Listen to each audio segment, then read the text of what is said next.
nama saya Rizky Aditya Rahman, bisa dipanggil Rizky. Saya yang nanti akan memadu jalan acara bedah instansi kali ini. Nah, di sini kita kedatangan 3 pembicara yang sangat luar biasa. Yang pertama ada Kak Roni Aryono Putro. Beliau adalah lulusan dari UGM, jurusan Ilmu Hukum, yang mana beliau merupakan ASN selaku pembimbing kemasyarakatan di Balai Permasyarakatan Kelas 2 Pontianak, Kemenkumham RI. Lalu yang kedua ada pembicara yang luar biasa juga, yaitu bernama Kak Yesi Marga. Kakak ini berasal dari jurusan Bisnis Manajemen di IPB dan sekarang telah menjadi ASN di Badan Kependudukan dan Keluarga Berencana Nasional. Dan pembicara yang ketiga adalah Kak Friska Rarajuta. Nah, kakak ini sama nih seperti saya, berasal dari sekolah kedinasan, yaitu kakaknya berasal dari IPDN, Institut Perguruan Dalam Negeri. Nah, kakaknya ini melanjutkan juga S2 di Master of International Public Policy and Management di University of Southern California. Luar biasa sekali. Mari kita sambut satu persatu kakak-kakaknya. Selamat sore, Kak Roni, Kak Priska, dan Kak Yesi. Sore. Sore. Oke, untuk pertama kali, mungkin bisa memperkenalkan masing-masing dulu kali ya. Untuk yang pertama mungkin disilahkan Kak Priska dulu. Nih, silakan Kak Priska perkenalkan dirinya. Halo teman-teman sekalian, aku Friska Rarajuta, bisa dipanggil Friska atau Rara. Saat ini bekerja sebagai salah satu ASN di Kementerian Dalam Negeri. Yang kata Mas Rizky tadi, ya aku adalah alumni perguruan tinggi kedinasan, tepatnya di Institut Pemerintahan Dalam Negeri atau IPDN. Dan mungkin jalurnya agak beda gitu kan. Mungkin bukan agak beda, gimana ya ngomongnya. Dulu mungkin sistem penerimaan CPNS sekarang kan udah terintegrasi gitu kan, sedangkan dulu kan belum gitu kan. Nah, dan aku kebetulan lewat jalur penerimaan ASN-nya sebagai salah satu alumni dari perguruan tinggi kedinasan itu. Itu Mas Rizky. Terima kasih. Lalu ini kayaknya Kak Rizka juga lanjut S2 ya Kak ya? Mana ya? Di California. Aku alhamdulillah kemarin setelah lulus dan nggak terlalu lama juga setelah bekerja, dapat beasiswa dari di situ programnya namanya Spirit yang dikelola oleh Bappenas bekerja sama dengan World Bank. Berhasil menamatkan gelar master di program International Public Policy and Management di Sol Price School of Public Policy di University of Southern California, Amerika Serikat. Tuh. Luar biasa ya Kak ya. Nah, ini nih teman-teman jagoan yang teman-teman harus ketahui. Ketika nanti teman-teman sudah jadi PNS, teman-teman itu mempunyai peluang untuk bisa melanjutkan studi itu banyak. Salah satunya nih Kakak Rizka sendiri. Beliau itu mendapatkan beasiswa dari lembaga Spirit ya tadi Kak namanya. Nama programnya Spirit itu program beasiswa dari pemerintah Indonesia juga. Nah, itu betul. Salah satunya ada program Spirit tadi ya. Yang saya tahu juga di Kementerian Keuangan ada LPDP.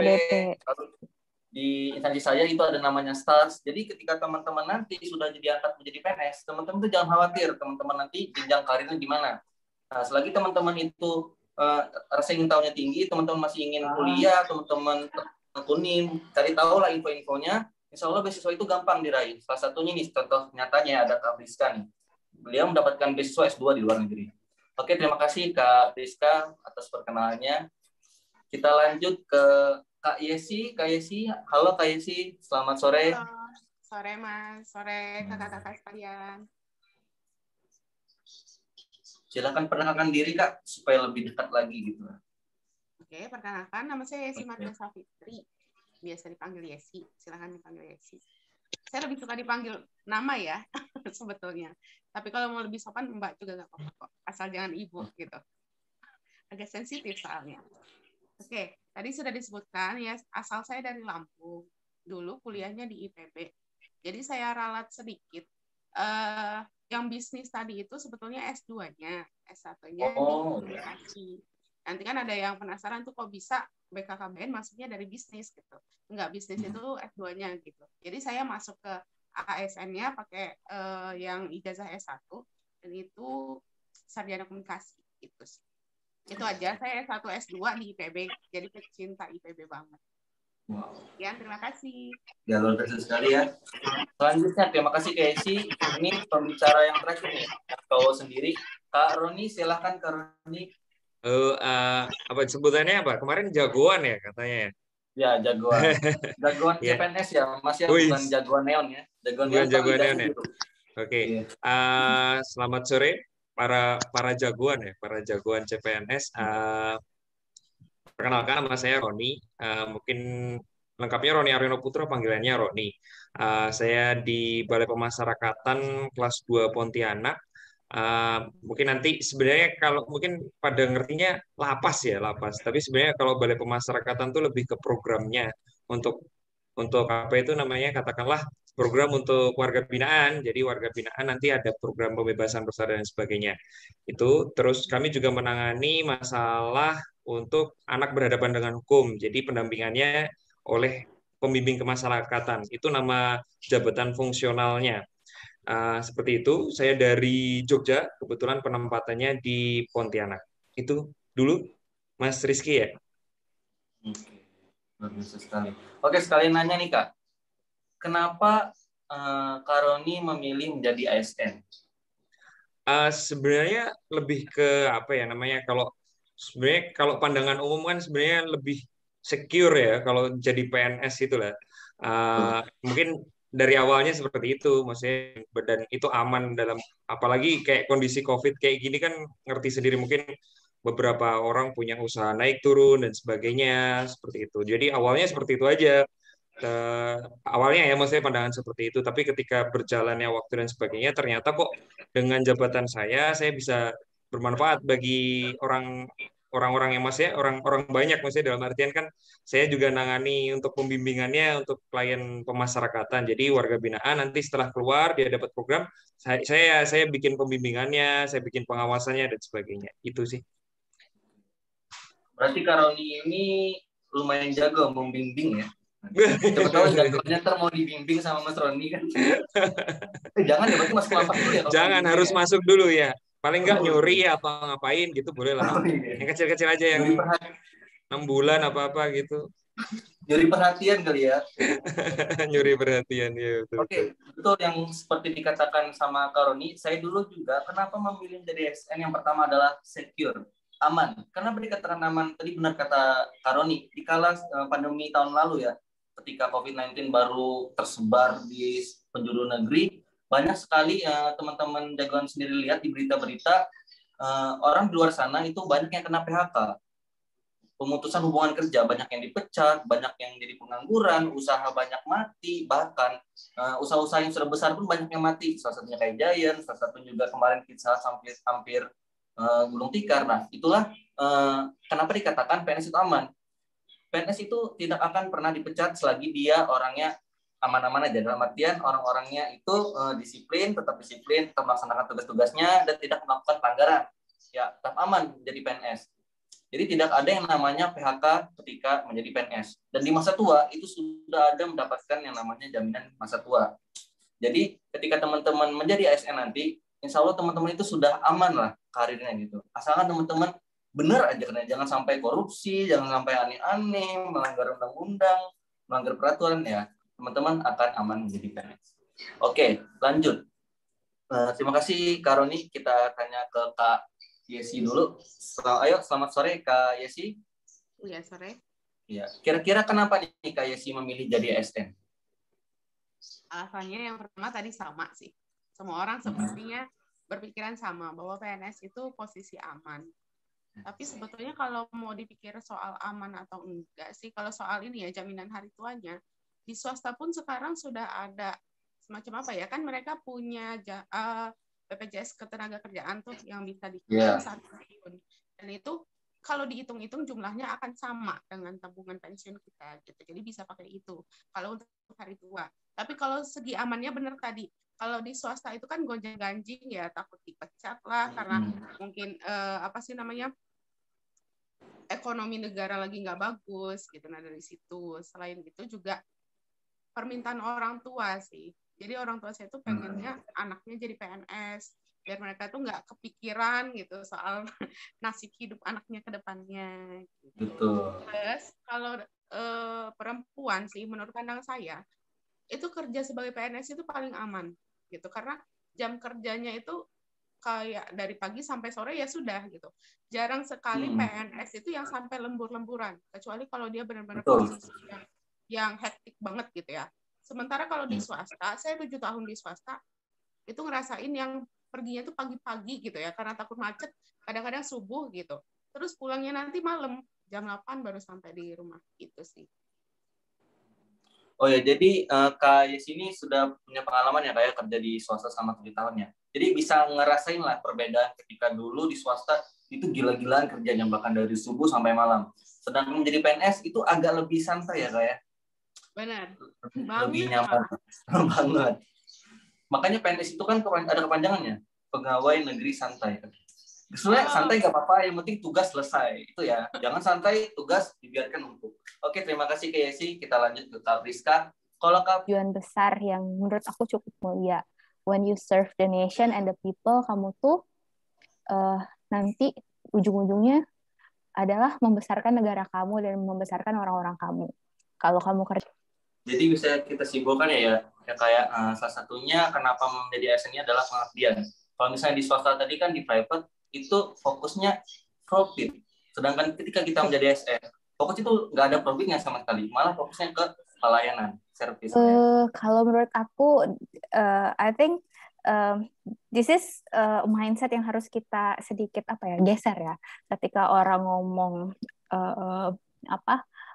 hanya private, yang kalau menurutku pribadi, ketika orang hanya ngomong hanya private sector yang mengejar profit, sebenarnya public sector juga yang mengejar profit gitu kan. But profitnya for what gitu. Profitnya ya buat bangun masyarakatnya gitu kan, buat kamu juga gitu kan, buat kita juga ini, dan si private pun bakal dapat benefit dari profitnya negara ini. Oke, betul sekali. Jadi kalau misalnya swasta tadi lebih ke individual, kalau sedangkan pemerintah ya akan membangun banyak masyarakat, negara itu sendiri yang akan terbangun gitu. Oke, luar biasa sekali ya kayak. Nah, ini juga yang sebenarnya saya sadari ketika saya sudah menjadi PNS. Dulu ketika saya masih awal-awal CPNS ya mikirnya ketika menjadi PNS, oh ya udahlah kerja PNS aman gitu. Tapi seiring jalannya waktu nih dikasih penugasan. Saya kan kebetulan seorang auditor ya di Badan Pengawasan Keuangan Pembangunan. Nah, salah satunya saya dulu pernah tugas untuk melakukan verifikasi dan monitoring bansos lah. Nah, yang disalurkan oleh Kemensos di situ kayak ngelihat, oh ternyata sebegini penting ya kerjaan saya gitu. Bisa ngawasin kalau misalnya uang yang dari Kemensos tadi dan negara tadi itu harus benar-benar tersalurkan tepat sasaran, tepat waktu, dan tepat jumlahnya. Nah, bayangkan kalau misalnya saat itu saya kerja itu sembarangan misalnya. Saya nggak peduli yang dapat itu siapa, dia berhak atau tidak. Saya nggak peduli jumlahnya itu disunat lagi sama pihak ketiga atau enggak. Bayangkan dampaknya itu begitu besar ke masyarakat yang mana saat itu kalau misalnya saya bodoh amat. Tapi ketika saya serius, saya mencoba bekerja dengan tulus, itu berasa sekali kayak, wah manfaat dari gua kerja kayak gini lumayan berdampak ya bagi masyarakat umum gitu. Oke. Kalau pertimbangan Kak Priska sendiri, kenapa Kak memilih Kemendagri Kak? Sebenarnya sih nggak memilih, tapi kayak dipilih gitu loh. Karena emang dari awalnya kan IPDN memang di bawah Kementerian Dalam Negeri juga kan.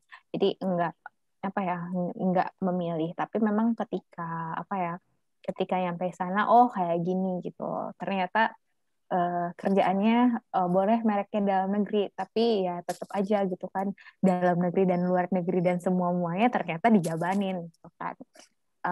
Karena Kementerian Dalam Negeri merupakan salah satu juga kementerian terbesar kan di Indonesia ini, apalagi kalau teman-teman ngecek Undang-Undang Dasar kayak gitu kan, hanya ada kayak 3 kementerian yang dikenal sebagai triumvirat, sebagai kalau misalnya negara dalam keadaan darurat yang wajib eksis itu tuh salah satunya adalah Kementerian Dalam Negeri gitu kan.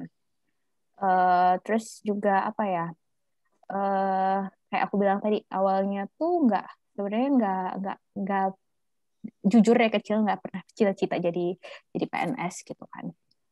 Cita-cita dulu tuh pengennya jadi kayak yang kerja di World Bank mungkin kan, atau jadi kayak orang mungkin ya yang necis-necis mungkin kayak diplomat gitu kan, yang bisa lang-lang buana posting ke luar negeri gitu kan.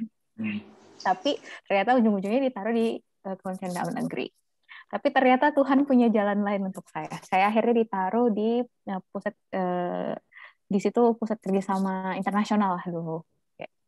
Jadi ujung-ujungnya ya walaupun nggak dapet yang namanya cita-citanya waktu kecil dulu, ternyata akhirnya saya bekerja dengan orang-orang dengan bidang yang ternyata saya sukai gitu kan. Ketemu yang namanya organisasi internasional yang aku cita-citain pengen kerja dulu, macam kayak organisasi PBB atau international NGO atau like international finance institution kayak World Bank, IMF dan segala macam itu. Jadi ya apa sih namanya? Ternyata banyak sekali maksud aku sih buat teman-teman yang mau sebenarnya setiap kayak instansi itu punya stylenya masing-masing, core-nya masing-masing gitu kan. Tinggal lagi gimana kitanya menikmati peran kita tadi. Sebagai ASN, kayak si Mas Rizky tadi jelasin kan, jadi ASN awalnya berasa secure gitu kan, ternyata ujung-ujungnya insecure karena. Oke, terima kasih Kak Priska. Lanjut untuk Kak Roni, kenapa Kak memilih instansi Kak Roni?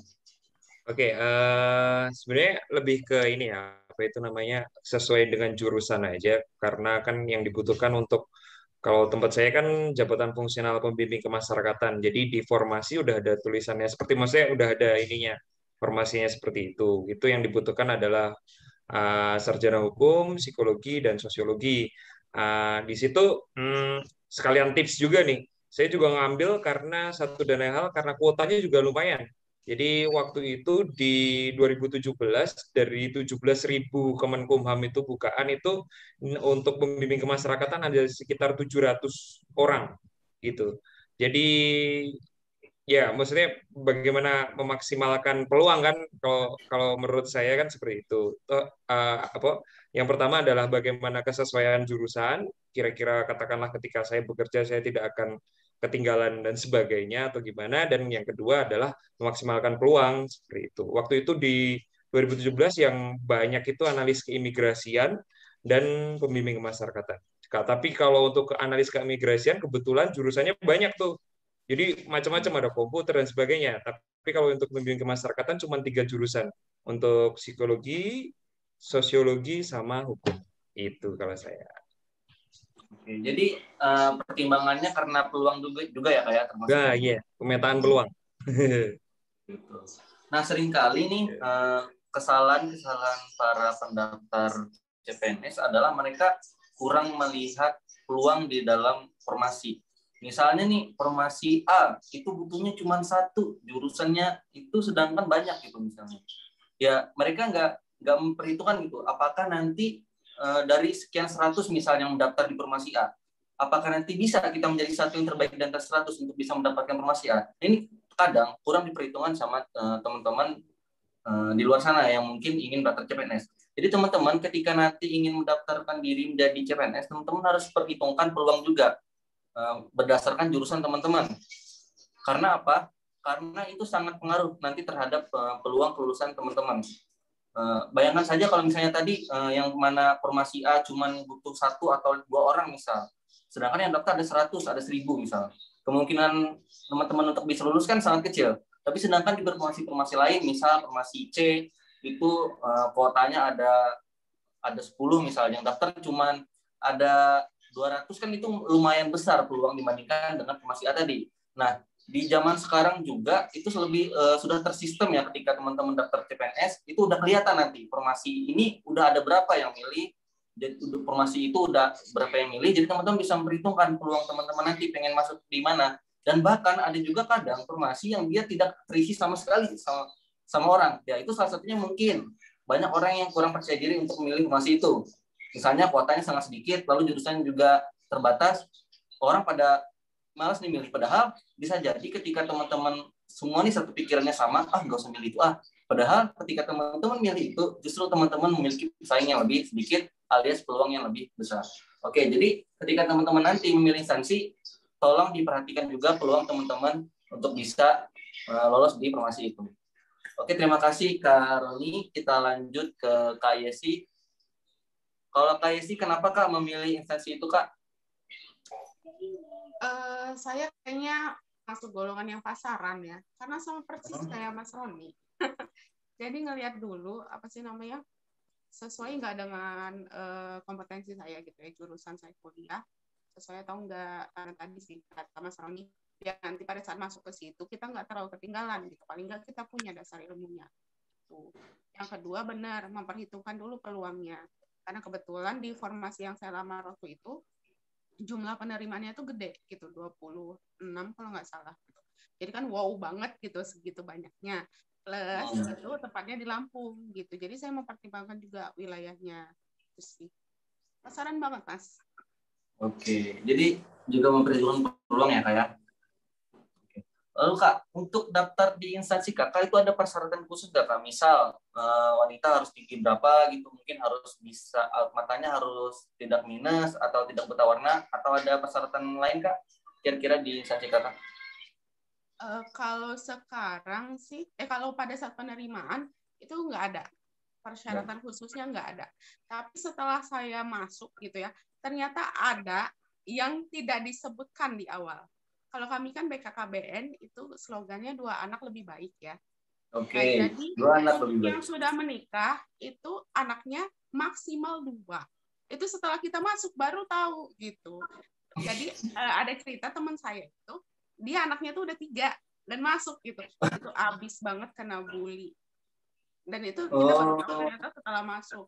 Karena yang seperti itu konon sih mau promosi pun itu akan dipertimbangkan gitu. Jadi prioritas sekian lah. Oh, nah hal-hal kayak gini ya kayak yang mungkin kadang kita juga agak bingung ya. Di persyaratan ketika kita ingin mendaftar tidak ada tercantum, tidak tertulis. Tapi ternyata ketika udah masuk nih, tiba-tiba ada. Nah ini kadang makanya ketika teman-teman nanti ingin memilih instansi, pastikan teman-teman coba kepoin dulu tentang instansinya.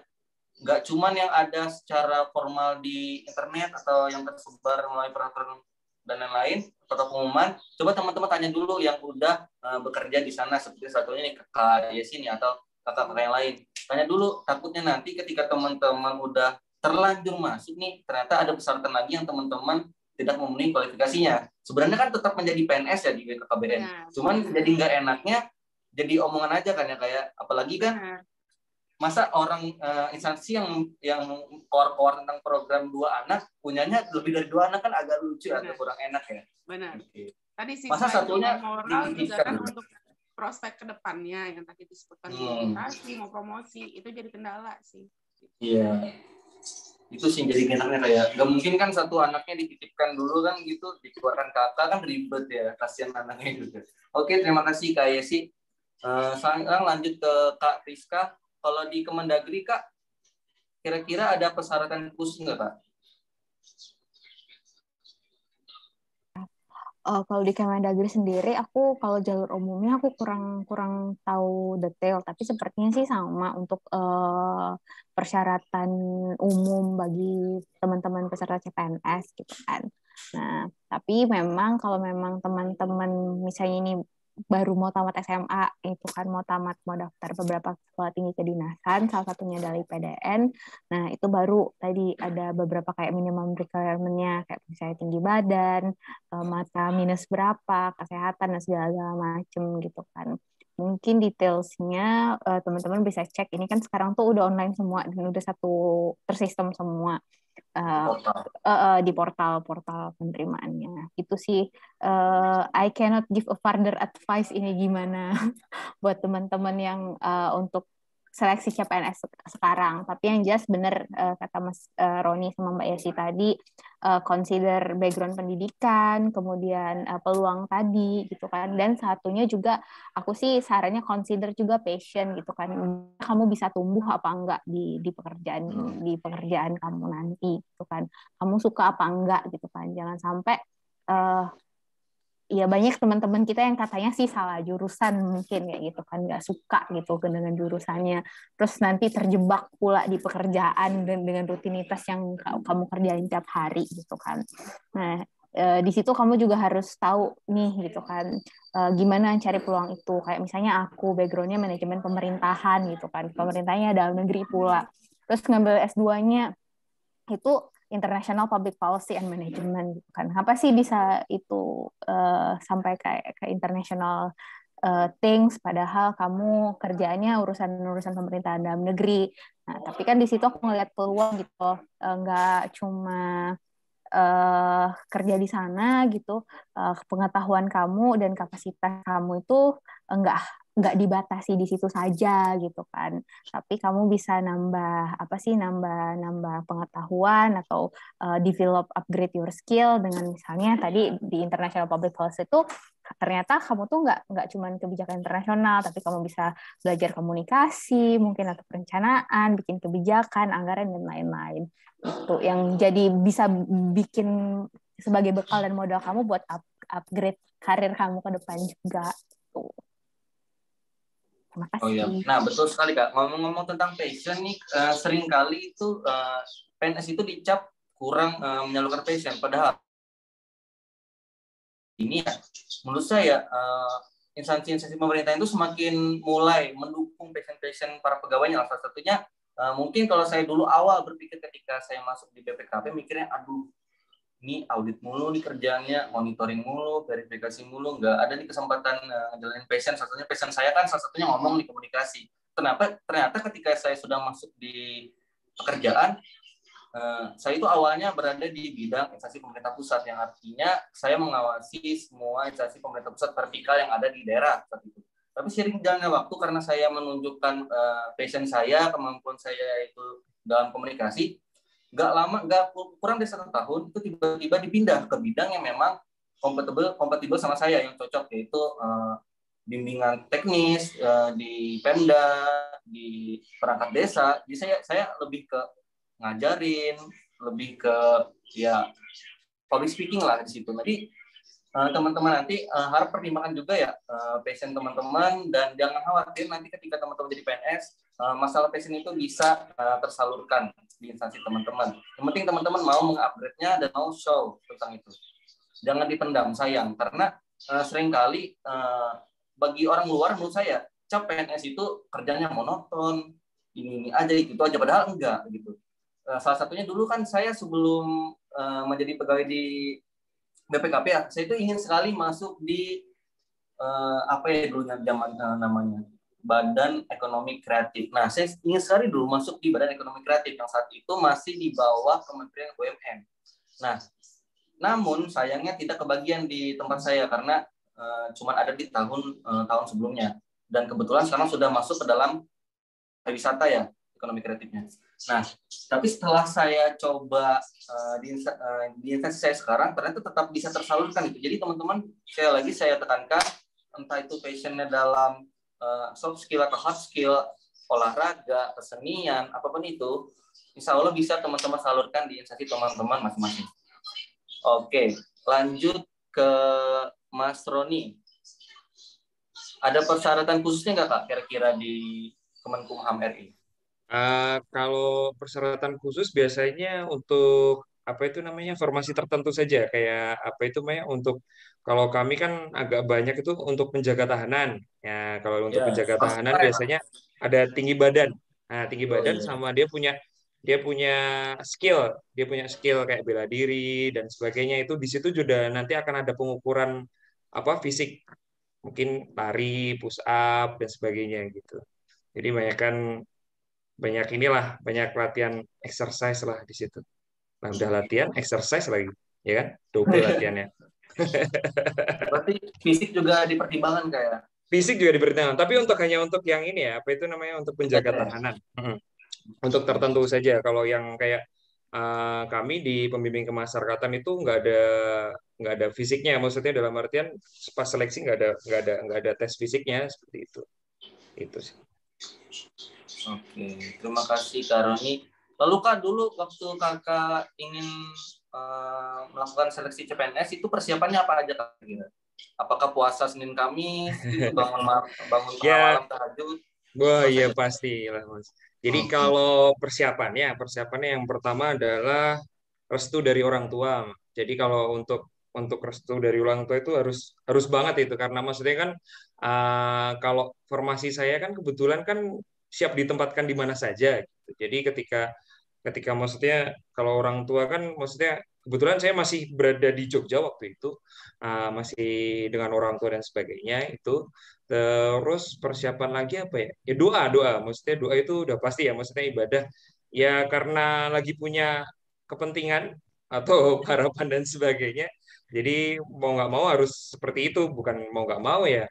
Kalau memang apa itu namanya, ya namanya kan kita juga namanya usaha dan doa gitu. Kalau usaha yang lainnya itu ya belajar. Jadi kita harus benar-benar ngerti tuh ketika memang ngelamar jadi pembimbing kemasyarakatan, kita harus ngerti tugasnya seperti apa. Karena kan di tesnya juga akan ada tuh setelah apa itu namanya SKD itu kan di bidang apa SKB-nya kan harus ada tuh, ada tentang pembimbing kemasyarakatan. Jadi kita harus kuasai juga. Eh, Mungkin itu ya, Oke, Mas terima kasih Rizky. Kak. Kalau versi Kak Yesi gimana Kak? Iya, tadi yang dari Mas Roni minta restu orang tua. Terus tadi sih apa ya? Saya harus cari tahu dulu informasi itu apa sih sebetulnya gitu kan. Terus instansinya itu seperti apa. Jangan sampai kayak tadi yang Mbak Friska bilang, kita salah masuk gitu. Jadi saya tuh lebih apa ya, mempersiapkan itu justru sebelum saya masukin lamaran itu. Jadi saya cari-cari dulu gitu. Kalau soal belajarnya sih berhubung waktu itu saya sambil kerja ya. Jadi waktu untuk belajar mungkin nggak sebanyak teman-teman yang lain gitu. Jadi saya mempelajari yang saya kurang pede aja gitu, kayak misalnya untuk pengetahuan umum atau yang apa sih sifatnya masih bisa pakai logika gitu, itu saya kurangi porsinya, paling belajarnya cuma sedikit. Yang lebih banyak itu yang sifatnya seperti hafalan, misalnya kayak apa sih kemarin TWK ya istilahnya. Iya, TWK. Nah yang itu tuh yang ada undang-undang, ada tanggal-tanggal. Nah jadi pelajarilah mana yang menurut kita kurang di situ, dan apa sih yang kira-kira jawabannya itu pasti pokoknya itu gitu. Otak kayak hitung-hitungan itu kan yang penting kita tahu basic logiknya itu gimana gitu. Nah baru setelah itu yang lain-lain ya tadi kesiapan apa sih namanya ini itunya kayak saya Mas Roni juga kan tadi bersedia ditempatkan di mana saja. Nah begitu juga saya. Sementara di Lampung ini banyak sekali wilayah-wilayah gitu yang masih lumayan terpencil gitu. Kayak yang nggak punya listrik itu ada loh wilayah yang belum terdedah listrik gitu. Nah, jadi kayak harus ada kesiapan mental karena ibaratnya 4 tahun di Bogor, 7 tahun di Jakarta, terbiasa dengan fasilitas yang mungkin lumayan gitu. Terus jadi harus ke tempat yang seperti itu kan paling nggak ada persiapan mental gitu sih. Oh iya. Nah, itu juga ya ketika teman-teman nanti menjadi PNS, teman-teman harus siap ditempatkan di mana saja. Jadi jangan cuma siap ditempatkan di mama saja, tapi harus di mana saja ya. Jadi kebanyakan juga nih, salah satunya kemarin dulu waktu saya awal-awal memutasi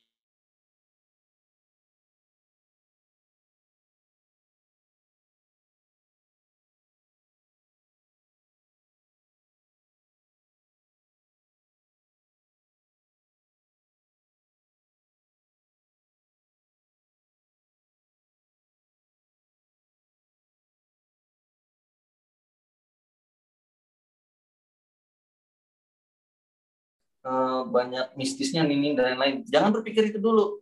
Segala sesuatu kalau kita belum kita rasakan akan terlihat lebih nggak enak. Tapi ketika kita ini, insya Allah itu kita akan terbiasa dan akan lebih enak.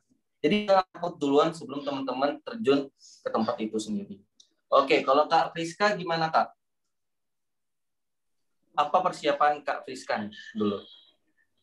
Dulu itu sebenarnya ya standar sih, namanya juga kan kayak mau masuk kuliah gitu kan, belajar gitu yang apa kan, tapi belajarnya yang nggak terlalu effort karena kan baru-baru habis ujian loh gitu kan. Paling effort itu adalah kesemaptaan, karena aku dulu tuh orangnya malas olahraga gitu kan. Nah, untuk masuk ke, kalau misalnya di PDN itu kan juga harus ada samapta, yang ternyata juga tiap semester akan diuji semaptanya, masuk nilai penilaian gitu kan. Ya mesti kayak lari, sit up, push up, pull up, apa segala macam itu dinilai gitu kan.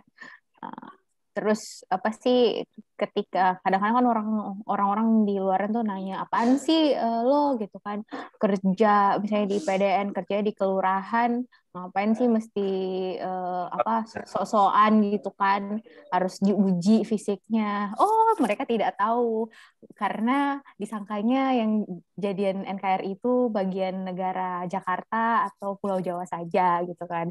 Ternyata kalau mereka belum bermain-main ke daerah Sumatera atau ke Kalimantan atau ke Sulawesi atau ke Papua, Nusa Tenggara gitu, mereka nggak tahu ternyata negara kita Indonesia Raya ini medannya naik turun dan berliku gitu kan.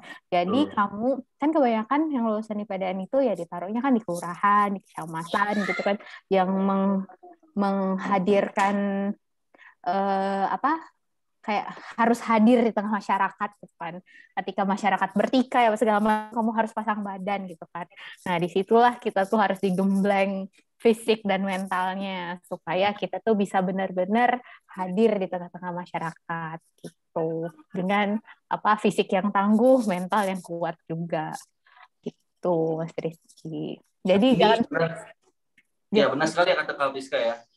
Jangan siapin belajar aja, kamu nanti jadi abdi negara tuh sudah terikat gitu loh. Kamu ada namanya lembur gitu kan, ya pergi pagi pulang pagi, it's a real life gitu kan di pekerjaan. Nggak cuma yang kerjanya apa sih, kalau misalnya kamu kerjanya misalnya di daerah gitu kan, jadi Pak Camat atau Pak Lurah gitu kan, orang mau cerai misalnya, atau orang mau nikah, atau ibu-ibu mau melahirkan, itu pasti pintu diketok gitu kan, 24/7 benar-benar start gitu kan. Jadi makanya itu harus dipersiapkan semuanya. Nah, benar sekali teman-temannya. Selain teman-teman mempersiapkan secara pengetahuan itu di pikiran, teman-teman juga harus mempersiapkan kesehatan jasmani dan rohaninya. Karena apa? Nanti sebenarnya yang seperti dikatakan Kak Priska, seringkali PNS itu diremehin. Kenapa sih jadi PNS itu harus fisiknya bagus? Padahal kan nanti kerja di kantor doang gitu. Nggak sesimpel itu sebenarnya. Kenapa kita harus punya rohani dan jasmani yang bagus? Salah satunya adalah supaya kita bisa bekerja dengan efektif. Bayangin kalau misalnya kita sakit-sakitan, kita mentalnya lemah, ya gimana bisa kita mengurus pekerjaan-pekerjaan kita? Apalagi kita sebagai pemerintah itu mempunyai tanggung jawab yang besar terhadap negara. Makanya kita harus mempunyai jasmani dan rohani yang sehat. Oke, terima kasih Kak Priska. Kalau di Kemendagri itu Kak, Kakak kan lulusan di PDN ya? Itu ada ikatan dinasnya nggak Kak? Mungkin 10 tahun atau berapa tahun gitu Kak? Ikatan dinas gimana nih maksudnya, Mas? Maksudnya kayak misalnya kalau saya kan itu D3, setelah lulus masuk ke instansi saya, itu ada 3N+1 gitu. Oh gitu. Berapa tahun? Sebenarnya sih kalau nggak salah aku, untuk yang ikatan dinas gitu, standar ya, mungkin kalau kamu misalnya baru ditempatin di suatu tempat, misalnya lebih kurang kayak 2 tahun atau 3 tahun kamu baru pindah. Biasanya kan banyak teman-teman yang pindah ikut suami gitu kan, atau pindah balik ke daerah asalnya gitu kan. Rata-rata sih gitu sih, kayak ya kurang lebih 3 tahun, 4 tahun pengabdian gitu. Ya, tapi kan kita sebagai ASN sudah tanda tangan kontrak, bersedia ditempatkan di mana saja. Kadang-kadang kita lupa dengan tanda tangan itu. Iya. Oke. Oke teman-teman, saya ingin mengingatkan kembali ya, kalau misalnya bedah instansinya adalah merupakan rangkaian dari jago.cpns.id. Di sini kita juga menyediakan modul dan bimbingan online untuk teman-teman yang ingin mempersiapkan CPNS-nya lebih siap lagi.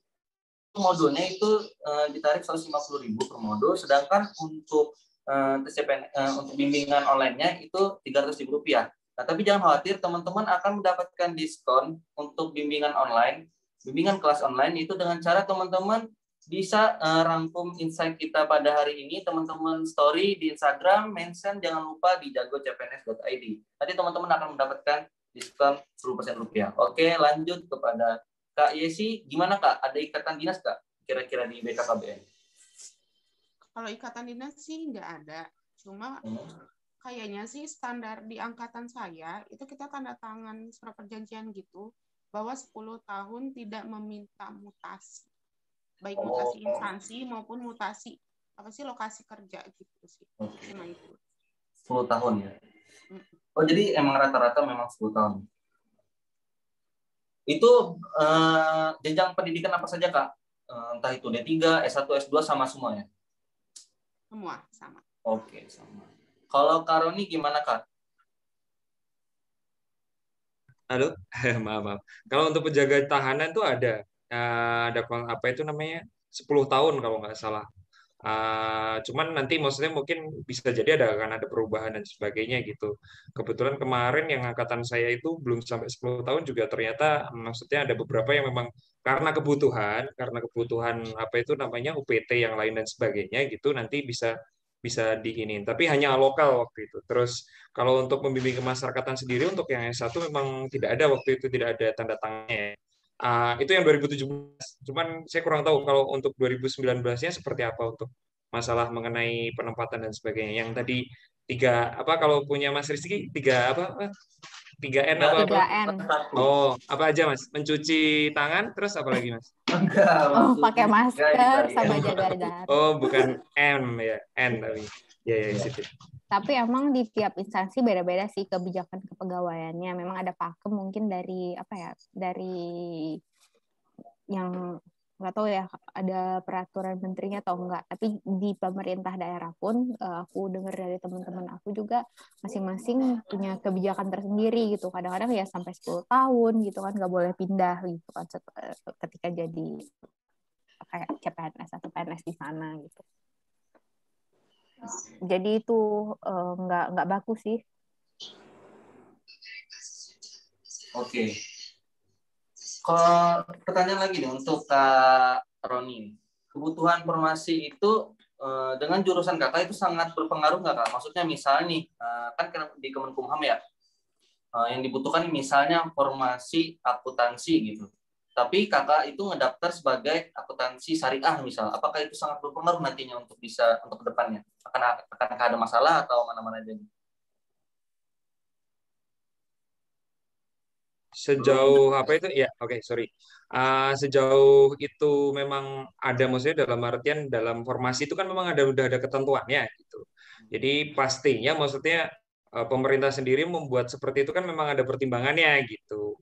Pertimbangannya dalam artian ketika bidang tugasnya itu katakanlah pembimbing kemasyarakatan itu di 2017 memang harus psikologi, hukum dan sosiologi karena itu yang katakanlah memang ilmu yang sangat bisa dimanfaatkan ketika kita harus membimbing dan sebagainya atau mendampingi anak yang berhadapan dengan hukum gitu. Menurut saya sih ya memang harus sesuai dengan formasinya. Ketika nggak ada formasi kan biasanya secara online pun sudah di ini ya. Cuman kalau itu tadi ketika ekonomi syariah dan sebagainya itu kaitannya kalau ekonomi satunya ekonomi syariah dan sebagainya mungkin kaitannya dengan nanti persyaratan administrasi ya. Kalau menurut saya sih gitu nanti apakah memang masuk atau enggak. Cuman ya itu tadi mungkin memang ya maksudnya pemerintah sudah mengetahui maksudnya bidang kerja dan sebagainya walaupun mungkin terkadang memang ada pengembangannya kayak seperti yang tahun 2019 untuk pembimbing kemasyarakatan tidak hanya 3 jurusan 3 formasi dari hukum psikologi sosiologi saja gitu. Jadi itu berkembang seperti itu. Nah, soalnya nih teman saya itu pernah punya pengalaman Kak. Jadi kayak misalnya dia di salah satu instansi X lah. Dia membutuhkan formasi katakanlah tadi akuntansi, tapi dia itu dari akuntansi syariah. Nah, ternyata ketika lewat sistem online itu lolos. Tapi ketika nanti sudah akan diterima menjadi ASN itu ternyata bermasalah. Jadi agak ribet lagi di pengurusan administrasinya lah. Walaupun pada akhirnya bisa lolos gitu. Tapi sebaiknya sih ketika teman-teman nanti siswa formasi jurusan itu harus memang sesuai dengan jurusan teman-teman. Jangan sampai nanti ketika teman-teman pilih formasi tapi tidak sesuai dengan jurusannya, mungkin bisa lolos di sistem, tapi ketika sudah masuk ke dalam suatu instansinya, itu akan ada permasalahan lagi dan itu akan membuang waktu teman-teman lah untuk bisa menghandle masalah-masalah seperti itu lagi. Oke, selanjutnya untuk Kak Yesi, Kak, bagaimana Kak? Apakah formasi dan jurusan itu sangat berpengaruh ketika di instansi Kakak? Kalau yang tadi Mas jelaskan itu ya, awalnya lolos tapi terus di pemberkasannya jadi masalah, itu sempat ada cerita di tempat saya. Jadi misalnya gini, kita butuh bagian matematika gitu ya. Nah, terus ada yang mendaftar itu dari ilmu matematika. Nah, itu beda sebetulnya gitu. Nah, jadi diperhatikan sekali yang kita lamar itu sebetulnya buka formasinya untuk apa. Itu juga dengan komunikasi sama ilmu komunikasi gitu. Nah, tapi kalau formasi tempat saya kemarin gitu ya, itu kan bukanya kayak hampir beberapa jurusan itu bisa masuk semua gitu ke situ, lebih umum. Karena kalau saya itu kebetulan melamarnya di bagian penyuluh keluarga berencana. Jadi itu yang dibutuhkan adalah kemampuan berkomunikasi, dan banyak sekali kan jurusan-jurusan yang memang apa ya, mengajarkan tentang komunikasi gitu, public speaking gitu. Jadi teman saya kayak apa ya, dia itu lulusan D3 bidan gitu ya, tapi terus jadi penyuluh KB, dan alhamdulillah dia bisa apa ya, kompetensinya tuh dapet gitu untuk itu, padahal secara jurusan dari bidan loh gitu, terus jadi penyuluh KB gitu sih. Lebih umum sih kalau bagian saya, yang penting punya kemampuan komunikasi gitu. Oke. Makasih Kak Yesi. Kalau Kak Priska gimana Kak? Jurusan tadi ya. Ya. Ini kayak ya standar sih gitu kan, karena aku emang nggak relate, emang jurusan aku udah relate sama kerjaan gitu kan. Tapi emang kayaknya biasanya kalau pendaftaran tuh takut gitu kan, formasi perlunya jurusan kayak Mbak Yesi tadi, ada misalnya kayak matematika tuh ada ilmu matematika yang sains gitu kan, ada yang mungkin FKIP gitu kan, malah apa sih matematika gitu kan. Nah, itu ketika misalnya ngecek jurusan itu benar-benar dicek dulu gitu kan. Ini benar nggak gitu yang sesuai sama kebutuhan berdasarkan request dari panitia seleksi CPNS-nya gitu di instansi tersebut. Itu biasanya kan di satu jurusan itu ada beberapa alternatif gitu. Jangan sampai nanti ada masalah. Oke. Nah, itu seperti yang kakak tadi bilang ya, teman-teman dari TPS, saya ingatkan kembali, jangan sampai nanti teman-teman itu ada masalah, terkendala di formasi atau jurusan teman-teman. Jadi harus benar-benar diperhatikan ya, jangan sampai ada masalah lagi ke depannya. Oke, Kak Rizka lagi nih. Suka duka selama menjadi SN apa nih Kak? Sampai sekarang Kak, dari awal kakak masuk sampai sekarang tahun 2021, apa sih suka dukanya menjadi seorang SN? Suka dukanya. Dukanya dulu apa sukanya dulu nih? Ya mungkin kalau di awal-awal itu gaji belum masuk gitu kan. Dirapel, tapi dirapel. Jadi pas awal-awal itu ya hemat-hemat dulu gitu kan. Terus apa ya, dukanya itu paling karena aku beberapa waktu lalu kan emang kerjaannya itu kayak salah satunya tuh kayak belusukan gitu kan. Jadi di profesi aku itu kayak di profesi aku sebagai ASN ini tuh harus tahu isu internasional, nasional, domestik sampai ke grassroots gitu kan. Kadang-kadang ketika sampai ke level grassroots itu ya duka tuh sedih kayak gitu kan. Apa sih sedihnya itu ketika ternyata aku tuh belum bisa ngasih impact yang sesignifikan itu buat yang namanya negara aku, masyarakat aku, bangsa aku gitu kan. Ternyata yang aku kerjain ini masih seujung kuku gitu loh dengan kapasitas aku sebagai misalnya ASN di level yang ini gitu kan. Tapi itu bisa kayak jadi motivasi, yuk misalnya kamu kerjanya mesti bagus gitu kan. Karena apa yang kamu kerjakan, hal kecil yang kamu kerjakan itu really matters untuk orang-orang saya di sana gitu kan. Beberapa kali kayak aku observe gitu kan ya, ke daerah gitu masih banyak misalnya masyarakat yang belum mendapatkan akses gitu kan, terus apa sih, ya pokoknya masih terbatas lah intinya. Nah, dengan beberapa misalnya pekerjaan yang aku kerjakan itu ternyata ketika masalah mereka itu bisa terselesaikan gitu kan, bisa teratasi, dan disitulah ada rasa apa ya, rasa haru, rasa puas, rasa apa ya, apa sih, lega gitu. Ternyata kita nih membawa manfaat loh gitu. Pekerjaan aku ternyata yang di Jakarta di pojokan ruangan sana gitu kan, yang kerjanya ngetik-ngetik fotokopi aja, ternyata bisa membantu beberapa nyawa, beberapa keluarga di Indonesia ini gitu sih. Oke, luar biasa sekali Kak Friska ya. Lanjut ke Kak Roni, gimana Kak suka dukanya Kak? Sukanya dulu aja ya, maksudnya kalau saya tuh sebenarnya kalau sukanya itu pengalaman sih, pengalaman kalau di sini kan saya di Pontianak itu kan daerahnya, maksudnya dalam artian ada beberapa daerah yang memang harus ditempuh melalui jalan, maksudnya jalur laut ya, jalur laut, jalur sungai gitu. Itu serunya itu. Jadi maksudnya kadang kita harus jalur darat dulu beberapa jam gitu, terus kita sekitar 5 jam itu baru sampai ke lokasi. Itu pun pakai speed ya, pakai speedboat gitu. Itu serunya, maksudnya dalam artian kita bisa ngelihat Indonesia itu seperti apa sih gitu. Gak cuman Jawa aja loh Indonesia itu.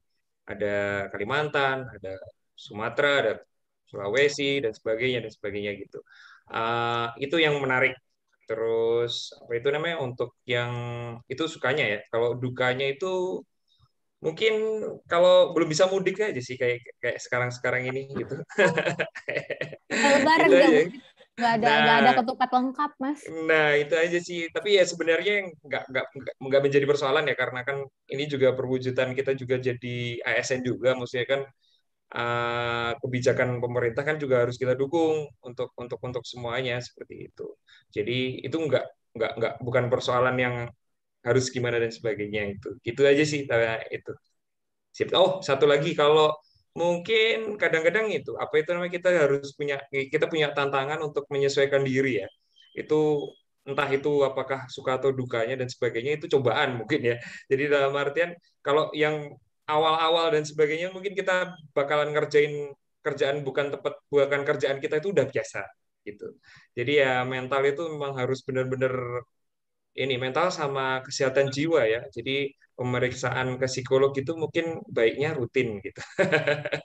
Jadi biar bisa optimal juga kerjanya dan sebagainya. Itu sih. Work life balance ya Mas. Nah, ya, sama mungkin sama kita dapat cerita insight dari beberapa orang gitu. Kalau saya kan pembimbing kemasyarakatan tuh nyusun laporannya itu kita nanyain apa itu namanya, bagaimana lingkungan warga binaan, bagaimana kesehariannya, kadang-kadang dicurhatin dan sebagainya gitu. Udah biasa lah, maksudnya dicurhatin tentang anaknya, dicurhatin tentang suaminya, istrinya dan sebagainya. Itu menarik dalam artian buat kita jadi pengalaman tersendiri sih kalau saya.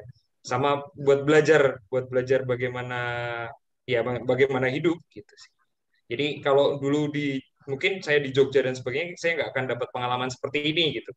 Saya nggak akan dapat apa itu namanya, bagaimana kita apa bisa ngerti bahwa banyak orang yang jauh lebih tidak beruntung dari kita gitu. Jadi nggak semuanya loh, maksudnya dalam artian hal ini nggak semuanya itu bersalah, benar-benar bersalah gitu. Kalau dari ceritanya ya, walaupun sebenarnya kalau dari apa itu namanya, dari katakanlah proses persidangan memang diputuskan bersalah, tapi biasanya kadang-kadang seperti itu. Itu pun apalagi yang menarik lagi kalau untuk yang anak ya, kalau yang anak itu kan banyak faktor yang apa itu bisa apa itu namanya, ya paling banyak adalah bagaimana orang tua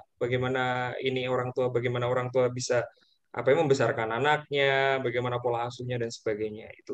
Itu seru, maksudnya serunya dalam artian kan kita juga mungkin akan berkeluarga, kalau saya udah berkeluarga, teman-teman mungkin akan berkeluarga dan sebagainya. Jadi itu hal yang katakanlah jadi, wah ini harus benar-benar diperhatikan nih, bagaimana kita apa itu namanya, seperti apa dan sebagainya, memperhatikan, memberi pengawasan seperti itu. Jadi banyak yang pengulangan itu sampai, ya ampun, ganti-ganti pembimbing kemasyarakatan mungkin sampai 5 kali, 10 kali dan sebagainya seperti itu. Jadi hal-hal tersebut bisa jadi apa ya namanya, nilai-nilai lebih dari jabatan saya sebagai pembimbing kemasyarakatan. Itu, Mas. Biasa Karoni. Oke, lanjut. Kalau Kak Yesi gimana Kak suka dukanya? Pertama yang mix dulu ya, mix antara suka dan duka gitu. Sebelumnya saya minta maaf untuk para ASN di luar sana yang kerjaannya sibuk seperti Mbak Friska itu, yang sampai malam gitu ya. Karena terus terang di bagian saya itu termasuk yang nyantai tadi itu.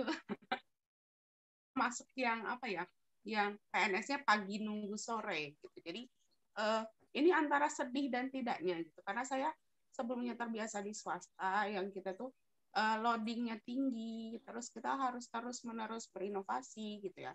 Terus ketemu pekerjaan yang seperti ini yang kebanyakan lebih banyak sorry banget saya ngomong, lebih banyak bengongnya gitu. Lebih banyak waktu yang terbuang yang kita tuh nggak tahu harus ngapain. Nah, itu saya bingung antara suka atau duka gitu. Karena di bagian apa sih namanya, di sisi positifnya saya jadi santai gitu ya, nggak terlalu stres. Tapi di sisi dukanya saya merasa lama-lama tuh otak kita akan makin tumpul nih kalau kita seperti ini gitu pola kerjanya. Jadi saya lebih banyak memanfaatkan waktu itu ya untuk ngembangin diri sendiri. Misalnya saya jadi punya waktu untuk belajar gitu, untuk mengerjakan hal lain gitu. Yang tadinya saya nggak bisa bikin video gitu kan. Jadinya saya belajar bikin video untuk akhirnya saya bikin edukasi via teknologi gitu. Nah, itu yang mix-nya, versi mix-nya. Terus kalau sukanya sih saya ketemu banyak orang. Kebetulan kan karena saya penyuluh gitu ya. Jadi terjun ke masyarakat, terus harus advokasi juga ke para tokoh masyarakat, tokoh agama gitu. Jadi benar-benar kenal banyak orang, semua lapisan masyarakat. Itu saya suka banget. Sementara kalau dukanya sih, tadi sempat disinggung ya oleh Mbak Friska di depan, bahwa penghasilan kita tuh kayak kurang dari UMR. Sorry banget, saya jadi membahas ini yang mungkin kritis gitu ya. Cuma sekedar masukan untuk para jagoan gitu kan, siapa tahu nanti ini harus jadi bahan pertimbangan gitu, bahwa kalau kita melamarnya ke Pemda, harus disadari bahwa Pemda itu tidak semuanya memberikan uang makan, tidak semuanya memberikan tunjangan kinerja. Ada yang gaji pokok tok gitu kan, dan itu harus dipikirkan gitu. Tidak semua daerah, misalnya kalau daerahnya memang makmur, ya akan ada tambahan-tambahannya, tapi kalau enggak ya cuma gaji pokok. Sementara kalau dia instansi vertikal, insya Allah uang makan ada, tukin ada. Silakan dipertimbangkan kalau memang penghasilan itu jadi isu sekali. Terus membandingkan antara saya dengan keluarga saya, kan saya vertikal, sementara keluarga saya ada juga yang dari Pemda gitu ya. Uang masuk per tanggal 1, walaupun dia itu tanggal merah, tetap masuk. Sementara kalau yang Pemda, bisa ada jeda sekian hari gitu, bisa jadi seminggu, bisa jadi di tanggal belasan. Nah, mohon maaf kalau ini isunya sensitif gitu ya. Tapi saya perlu sampaikan untuk jadi pembelajaran buat teman-teman sekalian gitu. Terus yang jadi dukanya lagi, saya juga nggak tahu ini etis atau nggak saya sampaikan. Cuma perlu kita sadari bahwa saat terjun ke pemerintahan, banyak sekali hal-hal yang bikin kita harus tutup mata. Kita harus bijaksana, bijaksini istilahnya gitu. Dan itu duka sekali bagi saya gitu, karena sebelumnya di pekerjaan saya yang lama itu mirip kayak audit gitu loh. Jadi saya melihat ada yang aneh atau enggak, ada fraud atau enggak, kecurangan seperti itu. Sementara setelah saya terjun ke pemerintahan, ada sesuatu yang sebetulnya di depan mata gitu, tapi saya nggak bisa apa-apa. Jadi kan saya tuh bingung ya. Jadi harus tutup mata, harus mematikan hati nurani gitu. Dan saya nggak tahu ini harus sampai kapan seperti ini. Itu sih. Oke ya, tadi Kak Yesi sempat ngomongin tentang Pemda. Kalau saya bisa diulang, waktu bisa diulang saya pengen ke Pemda deh. Tapi Pemda DKI. Ya, itu Mas. Jadi semua Pemda bisa memberikan kesejahteraan seperti itu. Tergantung wilayahnya maju atau enggak. Gitu. Oh ya, tadi sempat kayak sih ngebahas kayak sering kali ketika kita menjadi PNS itu di depan kayak ada sesuatu yang kita tahu itu salah, itu nggak benar, tapi kita setelah yang namanya kita masih bawahan PNS, itu juga baru masuk, kita juga belum punya jabatan yang tinggi, kita sering kali kebingungan, dilema berbuat baiknya seperti apa. Nah, kalau saya sendiri ini pendapat saya sendiri ya, juga saya diskusi dengan bapak-bapak di Itjen Kemenkeu. ketika kita menemukan suatu fraud atau suatu kejanggalan dalam sistem kerja kita di instansi, yang bisa kita lakukan adalah cukup tidak ikut campur ke dalam lingkaran setan itu. Karena apa? Satu, yang pertama kita belum mempunyai jabatan yang kuat atau power yang kuat untuk bisa mengalahkan si orang yang membuat sistem yang jelek tadi. Lalu kenapa kita cukup dengan diam dan tidak ikutan saja itu sudah merupakan bagian dari melawan fraud itu sendiri? Kalau kata si bapak-bapak itu yang pernah ngobrol sama saya, katanya ketika kita masih belum punya power, tapi kita berusaha untuk menaklukkan kejahatan-kejahatan atau sistem jelek yang ada di suatu organisasi, malah kadang kita yang akan terbuang gitu. Ya, kita cukup dengan tidak ikut campur, kita coba persiapkan diri kita dengan baik. Nanti ada masanya ketika kita memang sudah punya power, baru benar-benar kita bisa memberantas hal-hal seperti itu. Tapi karena kita memang, ya gimana ya, dilemanya kita memang masih berada di power yang masih rendah, untuk bisa mengatasi hal itu memang dirasa sangat sulit. Yang terpenting adalah jangan kita ikut campur ke dalam lingkaran setan seperti itu. Mungkin dari kakak-kakak ada pendapat yang lain, mungkin ada tips yang lebih baik. Mungkin Kak Roni, Kak Priska ada ketika menghadapi permasalahan itu memang sangat dilematis gitu. Dan sering kali terjadi. Gimana Kak Roni, Kak Priska?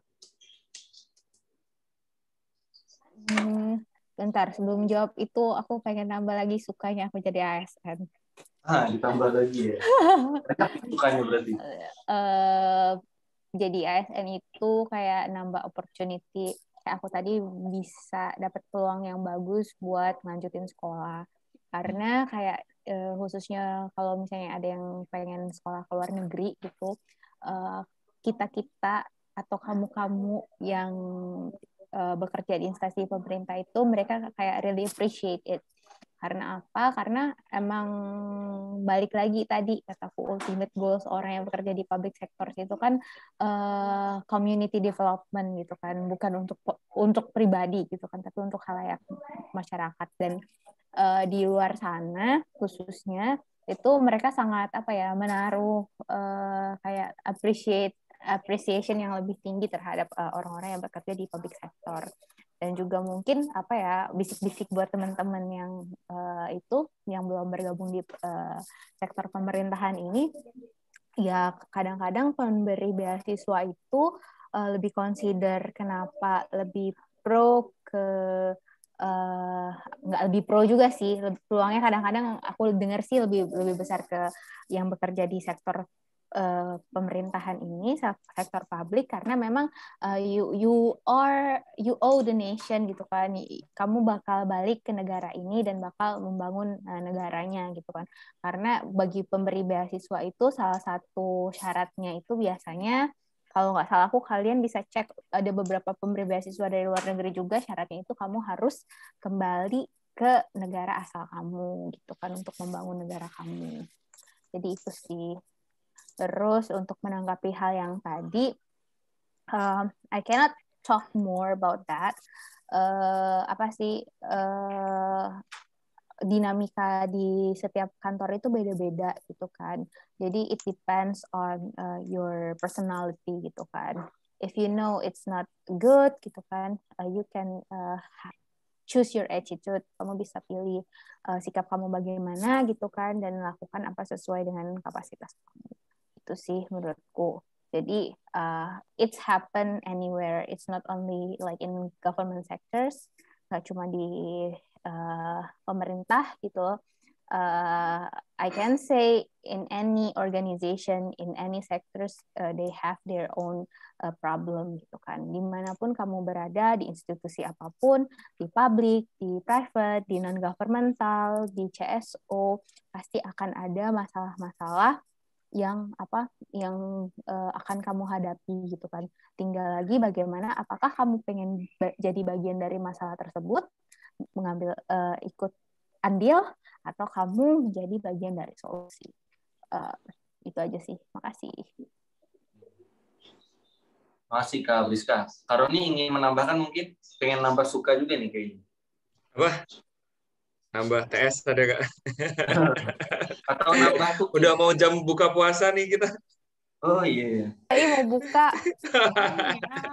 Nggak lagi beduk. Aku belum bikin kolak, Mas. Enggak Mas, udah cukup sih kalau masalah yang tadi yang ditanyain. Maksudnya udah cukup lengkap yang apa yang dijelasin sama apa Kak Friska gitu sih. Itu saya udah senang sih, kan kelihatan dari saya kan banyak senangnya apa banyak enggaknya. Bahagia. Bahagia aja ya. Iya gitu. Apa itu semua kayak proses lah yang apa, nggak semua tempat itu enak gitu kan. Kalau rumput tetangga pasti selalu lebih hijau gitu. Oke, betul sekali. Tapi aku curious sih sama teman-teman yang jadi peserta ini. Dari tadi kayak belum ada ngomong, Mas Rizky terus nanya ke kita. Iya. Mungkin yang di balik layar ada yang mau nanya. Iya, mungkin udah penasaran ya. Setelah ini kita sesi pertanyaan nih terhadap pesertanya nih. Oke, tadi udah langsung disinggung oleh Kak Friska, langsung kita coba silakan teman-teman jagoan CPNS yang ingin bertanya kepada kakak-kakak hebat ini, silakan raise hand, nanti silakan di-unmute, silakan berbicara, perkenalkan diri, asal dari mana, dan pertanyaannya apa. Silakan jagoan CPNS. Ayo.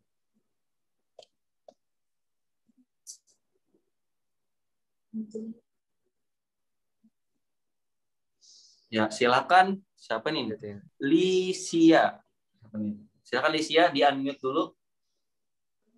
Halo, Kak. Halo. Halo. Videonya mana, Lisia?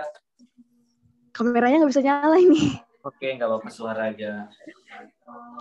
Perkenalkan, saya Lisia dari Kalimantan Timur, Kota Balikpapan. Tetanggaan, oke.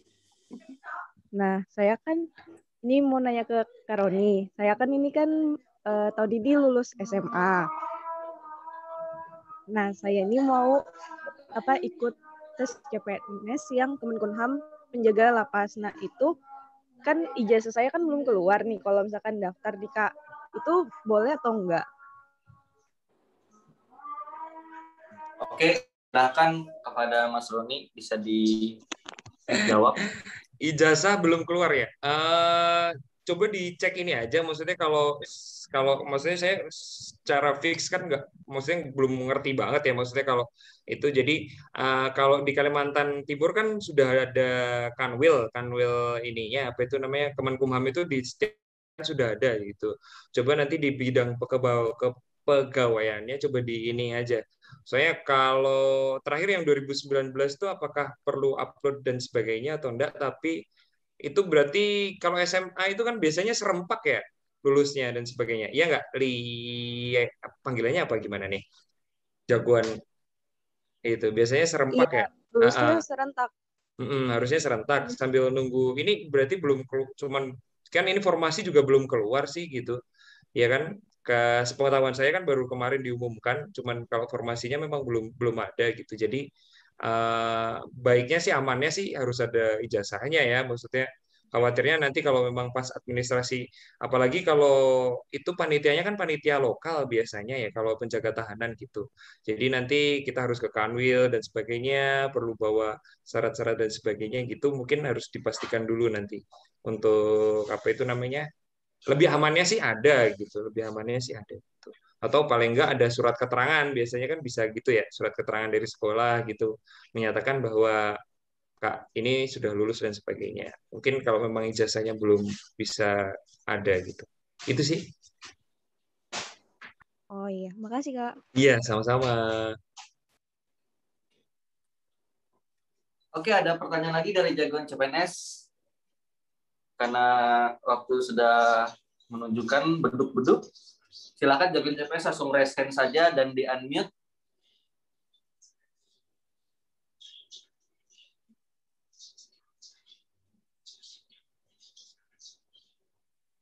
Halo, jagoan CPNS.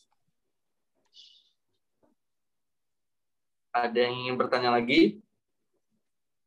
Atau kita yang nanya ke mereka? Nah, tanya soal ini TWK ya. Oke, Devina. Kalau malu chat aja, chat kan bisa gitu. Ya. Begini saya. Kalau malu chat pribadi sama. Itu ada satu tuh.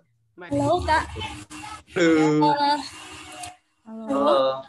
Ya, perkenalkan nama saya Devina, saya dari Surabaya.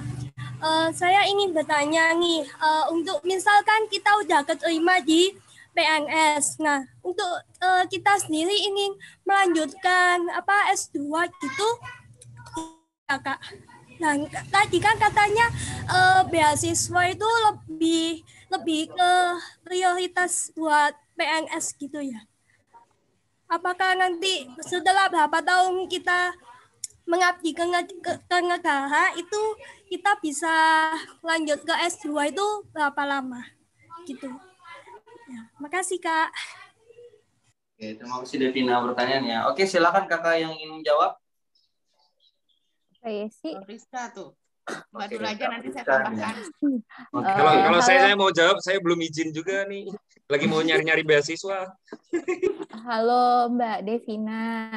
Nah, untuk peluang S2 tadi sih itu aku sih kalau ngomong PNS jadi kayak priority itu kayak asumsi ya kayak gitu kan. Tapi memang kebanyakan aku lihat sih dari beberapa teman-teman yang kerja di beberapa instansi yang berpengalaman juga kuliah di luar itu, mereka bilang sih kayak yang bekerja di publik sebagai ASN gitu kan atau kerja di sektor pemerintahan itu biasanya kayak dapat poin plus lah gitu kan karena mempertimbangkan posisinya sebagai abdi negara, kemudian pengalamannya dan sebagainya. Nah, untuk kita kalau misalnya udah diterima jadi CPNS gitu kan biasanya kan ada proses jadi PNS itu 1 tahun gitu kan. Nah, biasanya untuk dapat ngelamar beasiswa itu ada macam-macam nih syaratnya gitu kan. Kalau misalnya Mbak Devina mau daftar beasiswa gitu kan, dan kadang-kadang untuk daftar sekolah pun harus ada persyaratannya. Biasanya itu minimum pengalaman kerja gitu kan. Kalau kayak yang aku di kayak public administration, public policy kayak gitu, rata-rata untuk yang melanjutkan master degree di sektor itu di bidang itu biasanya minimum pengalaman kerja itu 3-5 tahun gitu kan. Karena memang asumsi mereka adalah untuk di bidang public policy, public administration seperti itu adalah orang-orang yang mempunyai pengalaman yang cukup matang dalam memformulasi kebijakan atau menangani isu-isu publik begitu kan. Nah, di sekolah itu untuk di level sekolahnya, kadang di beasiswa pun juga ada gitu kan pengalaman kerja minimum berapa gitu. Dan di kantor-kantor itu biasanya ada, nggak tahu di masing-masing kementerian lembaga itu ada biasanya peraturan menterinya gitu kan, misalnya kayak aku di Kemendagri mungkin Permendagri, di situ kan Permenkumham gitu kan untuk aturan kepegawaiannya minimal berapa tahun. Kalau aku dulu sih kalau nggak salah seingatku ya minimal itu punya kayak bekerja sudah 2 tahun gitu kan di sana bisa lanjut sekolah gitu kan.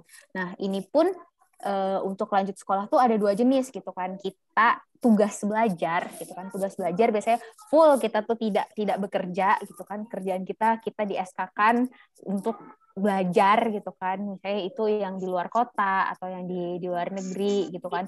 Yang biasanya dibiayain dapat beasiswa lah intinya, atau izin belajar gitu kan. Kita misalnya sambil bekerja kita izin untuk melanjutkan studi sehingga studi kita itu nanti hasilnya gelarnya bisa diakui gitu kan. Itu biasanya sih teman-teman yang izin belajar itu pakai apa sih independen begitu. Itu Mbak Devi. Mungkin ada yang mau ditanyain lagi ya kurang jelas atau gimana, mungkin Mbak Yesi juga mau nambahin. Ya kalau beberapa yang saya perhatikan sih informasi soal beasiswa ada instansi yang apa sih, kalau yang pernah saya lihat ya kayak LIPI terus Kominfo itu yang biasanya nge-share beasiswa ke BKKBN gitu. Mereka tidak mensyaratkan masa kerja. Nah, jadi ini beda-beda nih. Memang ada beberapa pemberi beasiswa yang mensyaratkan masa kerja, ada juga yang enggak. Nah, cuma kita bisa ikut S2-nya atau enggak itu tergantung dari instansi kita. Misalnya gini, oh saya dinilai baru masuk nih gitu. Nah, sementara masih ada senior yang belum kebagian gitu. Jadi prioritaskan dulu yang sudah lama, bisa jadi seperti itu gitu. Atau oh jabatan saya ini nggak boleh nih kosong gitu. Mereka perlu sekali kalau saya ada di situ gitu. Kalau misalnya saya nanti tugas belajar, kosong dong posisinya. Nanti banyak pekerjaan yang nggak ke-handle. Jadi nanti dulu ya. Nah, seperti itu tergantung justru di instansi kitanya, bukan dari pemberi beasiswanya. Kalau di tempat saya seperti itu sih. Cuma itu, Mas. Ya benar sih Mbak Yesi, kayak ada juga apa sih kebijakan pimpinan itu salah satunya. Pimpinannya ketika kita mau sekolah itu kasih izin nggak gitu kan, karena kan harus ngurus persetujuan SK itu izin belajar atau tugas belajar itu dari pimpinan unit kerjanya langsung Mbak Devina. Itu ada pimpinan yang kayak pro gitu, support aja ya, kamu pokoknya masih muda, ada peluang langsung deh. Ada pimpinan yang sayang banget sama stafnya, apa ya nanti dulu ya gitu kan, kerjaan masih banyak gitu, kamu masih diperlukan, sudah dulu ya gitu.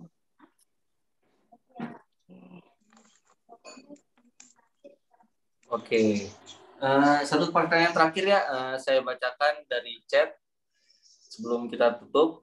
Isma dari Jakarta, mohon maaf sebelumnya bertanya lewat chat, mau tanya Kak, untuk pengalaman kerja minimum apakah dihitung sejak kita jadi ASN pertama kali atau bisa juga dihitung sebagai akumulasi pekerjaan-pekerjaan kita sebelum menjadi ASN? Dan untuk pengajuan beasiswanya, lanjut magister, apakah nanti full di cover biayanya, dan untuk jurusannya apakah bebas memilih atau harus sesuai dengan background jabatan pekerjaan ASN kita? Silakan Kak yang ingin menjawab. Pertanyaannya kurang lebih seperti yang tadi ya. Oke, aku bantu jawab ya. Untuk sama pengalaman kerja itu biasanya sih kalau di instansi, kalau kamu udah bekerja di instansi pemerintahan itu mereka menghitung TMT kerjaan kamu sejak jadi CPNS atau PNS gitu kan. Kayak si Isma masuk jadi CPNS-nya 2015 misalnya kan, terus otomatis jadi PNS-nya 2016 gitu kan. Nah, mungkin bisa mulai propose itu cari-cari beasiswa itu di tahun ketiga atau tahun kedua jadi PNS atau tahun ketiga gitu. Jadi sudah punya sudah bekerja mengabdi 3 tahun, 2-3 tahun lah untuk di situ. Itu biasanya requirements kalau yang aku lihat ya, dari misalnya itu dari instansinya gitu kan. Tapi kalau untuk ke kampusnya, kamu milih kampus gitu ya, kamu bisa provide portfolio kamu, kerjaan kamu misalnya dulu sebelum jadi PNS kamu kerja kayak Mbak Yesi di swasta gitu kan. Kamu bisa lihat, jadi mereka itu jadi consider mereka untuk milih kamu atau enggak sebagai mahasiswanya gitu kan. Dan untuk pengajuan beasiswa nanti full cover biayanya atau bebas atau enggak itu tergantung beasiswanya gitu kan. Enggak semua kantor itu menyediakan beasiswa untuk itu, untuk ASN-nya gitu kan. Salah satu alternatifnya ya kita cari ke lembaga yang penyedia beasiswa. Kalau di Indonesia ada namanya LPDP gitu kan. Dan biasanya mereka di LPDP itu full cover gitu kan. Full cover kayak tuition fee sampai ke biaya hidup gitu kan, namanya stipend fee. Ada juga yang partial scholarship, itu kayak misalnya ada yang dari Belanda itu kalau nggak salah Nufik Neso Kak. Itu juga ada yang full gitu kan. Kadang-kadang ya namanya juga duit beasiswa. Ada kayak misalnya Inggris itu punya chevening, itu juga full cover. Tapi biasanya dibatasin tuition fee-nya untuk jurusan-jurusan tertentu yang mahal itu kayak misalnya teknik atau business school, biasanya itu kayak dibatasin plafon tuition fee-nya. Terus ada juga Fulbright untuk di Amerika Serikat, kemudian kayak di Australia itu punya AS gitu kan, dan rata-rata mereka ngasih full cover gitu kan. It depends on kita aja lah mengelola dana beasiswanya bagaimana, khususnya untuk biaya hidup gitu kan. Nah, terus untuk memilih jurusan, biasanya kalau jadi ASN itu dikonsider dari kantornya juga gitu. Kamu mau ngambil jurusan apa gitu, itu nanti bakal ada namanya, kalau salah aku HCDP, Human Capital Development Plan gitu. Itu nanti bisa sesuai ada nggak di peta jabatan itu kompetensi itu diperlukan atau tidak di kantor. Misal kayak yang kamu mau ngambil public policy, ternyata udah kebanyakan itu di kantor kamu. Kamu nanti di-suggest, diarahkan misalnya ngambil human resource development atau human resource management gitu kan. Jadi ya perlu komunikasi lah sama biro SDM-nya masing-masing kita gitu kan. Karena emang apa sih jurusannya bisa memilih bebas atau sesuai background jabatan pekerjaan di ASN, it depends. Kayak aku bilang tadi, yang namanya ilmu itu dinamis. Kamu duduk di, misalnya tadi si aku yang duduk misalnya di kerjasama, yang jurusannya manajemen pemerintahan gitu kan, bisa ngambil public policy atau ngambil manajemen gitu kan. Karena ilmu itu kan bercabang. Kayak misalnya waktu aku ngambil public policy dulu, banyak teman-teman aku ternyata yang background-nya itu adalah dokter gitu kan, atau jurnalis atau apapun gitu kan. Jadi aku sih tetap ada concern buat diri aku, ilmu itu yang bisa buat kamu berkembang dan kamu suka gitu, jadi passion kamu. Itu sih kalau dari aku. Terima kasih Kak Priska atas jawabannya. Oke, tadi yang nanya jagoan Lisia ya. Sudah puas ya, Lisia? Jawabannya? Nah, oke. Kita di penghujung acara. Di sini Jago CPNS ngasih promo buat teman-teman tadi yang 3 orang tadi sudah memberikan pertanyaan. Teman-teman berhak mendapatkan bimbel online gratis CPNS bersama Jago CPNS ID dengan biaya bayar cuma-cuma. Jadi teman-teman 3 orang tadi silakan nanti bisa menghubungi admin atau koordinator dari Jago CPNS untuk bisa mengklaim bimbel online gratis bimbel online dengan biaya cuma-cuma. Oke, untuk kata penutup, terima kasih kepada teman-teman Jago CPNS semua dan kakak-kakak yang sangat luar biasa menginspirasi, Kak Priska, Kak Roni, dan Kak Yesi. Semoga tetap menginspirasi dan selalu menginspirasi. Oke, di akhir kata, izinkanlah saya untuk berpantun. Kesepian tanpa kekasih, sekian, terima kasih. Assalamualaikum warahmatullahi wabarakatuh. Gak sempet, ini Mas Rizky cocok jadi tawanan hatinya Mas Roni ini. Tawanan. Agak ngeri gitu. Tawanan Mas Roni gitu. Udah penuh. Mungkin di Palangkaraya aja ya, nanti saya telepon